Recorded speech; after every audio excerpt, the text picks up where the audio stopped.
Assalamualaikum warahmatullahi wabarakatuh. Salam sehat dan salam sejahtera bagi kita semua. Melalui proses pembangunan yang tak bisa dikatakan mulus, sirkuit Mandalika mampu menjalankan perannya. Pada gelaran MotoGP pada 18 hingga 20 Maret 2022, meski membuat ITDC merugi, penerimaan pajak Nusa Tenggara Barat mengalami peningkatan. Kantor Wilayah Direktorat Jenderal Pajak Nusa Tenggara Barat melaporkan sektor perdagangan dan akomodasi mengalami pertumbuhan signifikan masing-masing sebesar 46,01% dan 30,36%. Di sisi lain, PT Pertamina mencatat omset pelaku usaha mikro, kecil, dan menengah binaan mencapai 452 juta rupiah. Sebuah riset yang dilakukan oleh Taufikur Rahman dan Endan Suwandana berjudul Analisis Sektor Pariwisata Provinsi Nusa Tenggara Barat dan Dampak MotoGP Mandalika juga menyatakan penyelenggaraan MotoGP di sirkuit Mandalika memberikan dampak ekonomi yang positif. Dalam artikel yang dipublikasikan oleh Jurnal Kepariwisataan Indonesia pada 2022 itu disebut bahwa output untuk Nusa Tenggara Barat yang ditimbulkan dari kegiatan MotoGP yaitu sebesar 606,92 miliar rupiah dengan nilai tambah 315,94 miliar rupiah.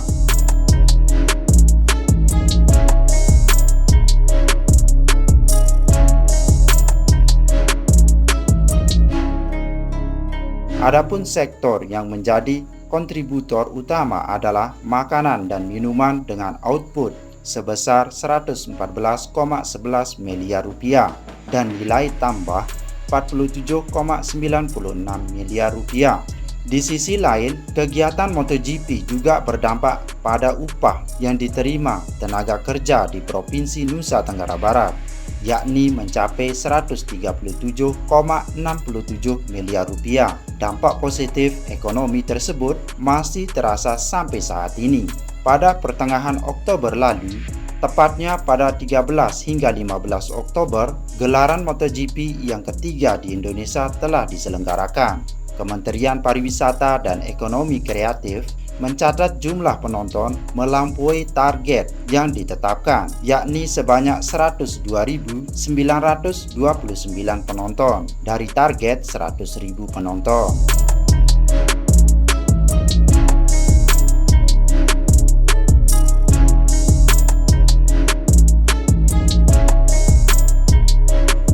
Dari jumlah tersebut, estimasi nilai penjualan tiket mencapai 73 miliar rupiah. Pergerakan positif juga terlihat pada tingkat akupansi bandara. Berdasarkan data PT Angkasa Pura I per 15 Oktober 2023, jumlah penumpang yang tiba di Bandara Internasional Lombok mencapai 18.700 orang, sementara penumpang yang berangkat mencapai 12.500 orang. Jika dirata-rata, jumlah penumpang mengalami peningkatan sebesar 20% selama 4 hari menjelang final race MotoGP, yakni menjadi 7.800 orang per hari dari 6.500 orang per hari pada hari biasa. Penerimaan UMKM binaan PT Pertamina juga naik dari penyelenggaraan tahun sebelumnya, yaitu sebesar 689,6 juta rupiah. Sementara itu, seorang pelaku UMKM Warantika yang ditemui saat penyelenggaraan Bazar UMKM di Kanwil DJP Nusra mengaku memperoleh total nilai transaksi mencapai 150 juta rupiah dari penjualan kopi, kuliner, dan perdagangan tenun saat gelaran MotoGP pada pertengahan Oktober. Meski harus mengeluarkan 20 juta rupiah untuk menyewa stand, ia berharap kegiatan internasional seperti MotoGP dapat sering dilaksanakan ke depannya. Pernyataan Warantika sejalan dengan rekomendasi Taufikur Rahman dan Endan Suwandana bahwa kegiatan internasional perlu dilakukan secara rutin dengan melibatkan masyarakat dan pelaku usaha setempat. Dengan begitu, misi mulia pembangunan serta ekonomi dalam konteks ini kek Mandalika tidak hanya sekedar jargon belaka.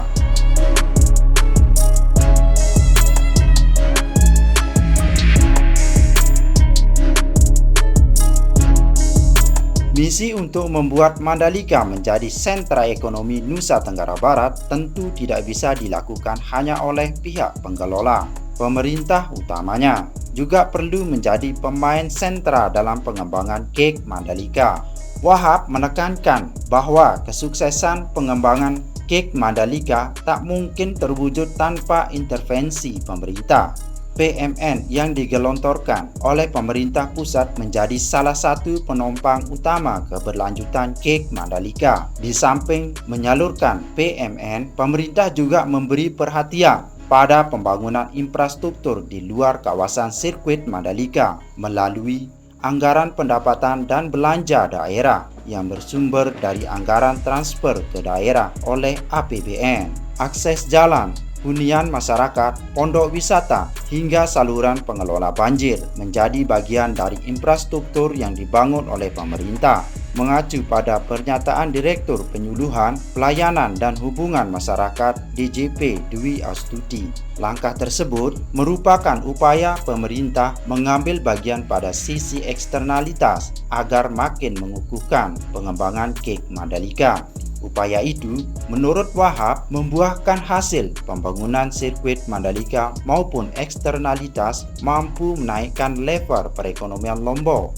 Terlepas dari capaian ekonomi musiman MotoGP seperti yang dipaparkan sebelumnya, peningkatan ekonomi juga terlihat pada bertambahnya jumlah gerai minimarket hingga hotel kelas atas di Pulau Lombok yang mengindikasikan geliat ekonomi di wilayah tersebut telah meningkat.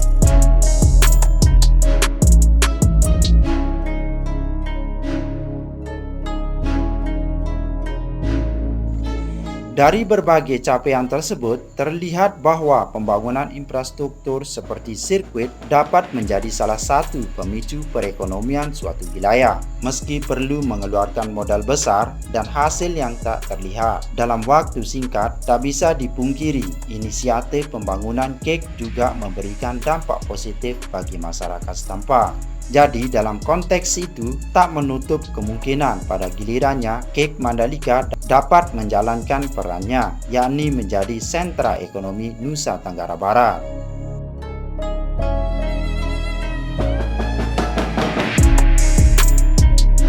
Hanya ini kutipan dari saya, jangan lupa like, subscribe, tekan tanda lonceng dan share supaya bisa terupdate oleh video-video baru dari channel ini. Semoga bermanfaat.